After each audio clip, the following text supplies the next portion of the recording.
agaasimaha guud ee qurba joogta dowladda Puntland injineer Cumar Shire oo shir saxaafadeed ku qabtay dalka Australia ayaa ka codsaday qurba joogta reer Puntland ee ku nool dunida daafaheeda inay garab istaagaan ciidamada difaaca Puntland oo dagaal ku jira kooxda argagixisada Al-Shabaab. Bismillahir Rahmanir Rahim. Maanta waxaan jeclahay halkan inaan fariin uga diro qurba joogta reer Puntland meel kastay ku nooshaaba anoo ku hadlaya magaca hay'adda xiriirka jaaliyadaha Puntland oo aan anigu agaasimaha guud ka ahay waxaan jeclahay inaan u sheego dadka reer Puntland meel kastay ku nool yihiin qurba joogta in Puntland xaaladda ay ku sugan tahay maanta tahay labada arrimood oo Soomaalidu ay maxaan ku iraahdaa dibta ugu weyn ku qiimeyn jirtay labada arrimood oo ah col iyo abaar haddaan marka colka iyo abaarta idin kala saaro abaartu wadankii abaar ballaaran baa ka jirta biyo la'aan baa ka jirta xooli baa la'aanaya gurmad badan baa dalka gudihiisa laga wadaa horey baan arrinta u soo gudbiyay waxaan aad u mahad celinayaa ciidamada Puntland sida fiican isla markiiba uga jawaabay oo ugu koobay oo ayan u fidin meelihii walina maaragtay dhamaystiraya oo markii kansarka meesha laga gooyo gubniin baa loogu dara hadda gubniinkii bay wadaan inay tirtiraan marka waxa weeye dadkeena gudaha joogay xoolahoodii bay bixinayaan waad arkayseen gabdhihii magaalooyinka joogay cuntadii bay karinayaan u geynayaan su'aasha markay isweydiinta leh waxa weeye walaalayaal dadkeena qurbaha ku nool oo jooga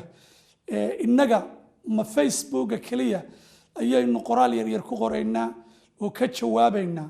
miyaynu ka qayb qaadanayn waxaan idin sheegayaa haddaba haddaydan ka qayb qaadan waqtigan hadda xanuunkan cusub yahay cadowgan hadba qaab loo soo abaabulayo ka qayb qaadan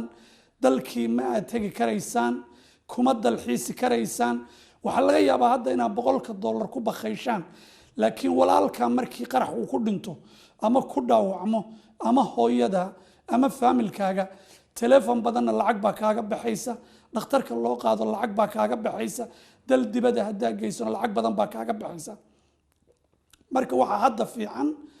hadday ku yar tahay kharashku kugu yar yahay qof kasta oo reer Puntland oo dibadda ku nool waa inuu xafiiska amal akoonna laga furaya tago akoonnada uu ku shubo lacagtii maaragtay qismigii ay ugu tala galeen horumarinta iyo wax ka qabadka hawlgallada wadankii ka socda mar labaad baan idinku celinayaa xil baa qof kasta oo reer Puntland ka saaran cadowga Puntland oo badan noocyo badan baa loo isticmaalayaa mid qaab siyaasadeed baa loo isticmaalayaa mid qaab ciidan baa loo isticmaalayaa mid dadkeeda wax magaradka baa la isticmaalayaa ama gudaha ha joogo ama dibadda ha jooge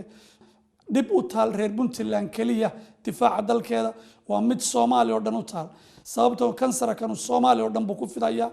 caalamku wuxuu ku sugan yahay waa aragteen waxyaalaha aad la inoola doonayo waxa kamid ah in dalkeena ciidan ajnabi la keeno waxa weeye markasta waxa la inoo raadinayaa in xasilooni darri ciidan ajnabi uu dalkeena yimaado ciidankaasuna dhibaato ay noola yimaadaan xal kama gaarayaan koonfur ayay ka gaari lahaayeen iyo dadka walaalaheena maalin kasta la qarxinayo la dhibaataynayo kuwa yar dad yar biiriqaatayaal ama siyaasiyiin ha ahaado ama ganacsade ha ahaado ayaa waxa ka faa'iida marka message-kan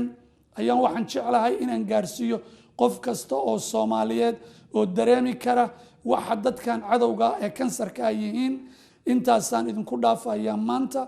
waxaan leeyahay anigoo Cumar Shire agaasimaha guud ee qurba joogta dowladda Puntland.